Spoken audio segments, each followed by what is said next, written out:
మా పిల్లలకు గొప్ప సెల్ ఫోన్ పెద్ద మొబైల్ కొనిపించామండి, రోజు వీడియో గేమ్లు ఆడతాడండి. మా పిల్లలకు ఒక కారు కొనిచ్చామండి, మా పిల్లలకు బైక్ కొనిచ్చామండి అని చెప్పుకుంటున్నారు. హల్లెలూయా. అది కాదు నీ పిల్లలకు నువ్వు కొనియాల్సింది.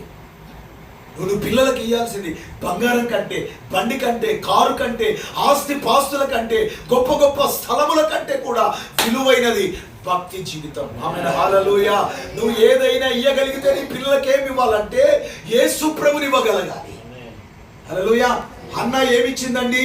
సాముయేలుకి ఏమిచ్చింది? హన్న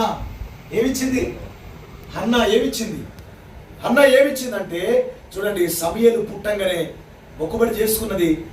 బాబు పుట్టంగానే అమ్మ ఇక మా ఊరికి పోయి మా అందరికీ చూపెట్టుకుంటా నా కొడుకుని అనుకుందా?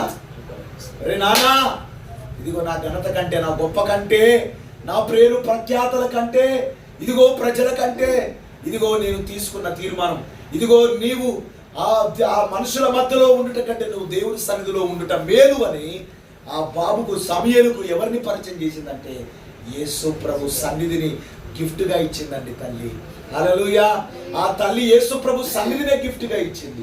దేవుణ్ణి సమూయేలుకు గిఫ్ట్గా ఇచ్చింది.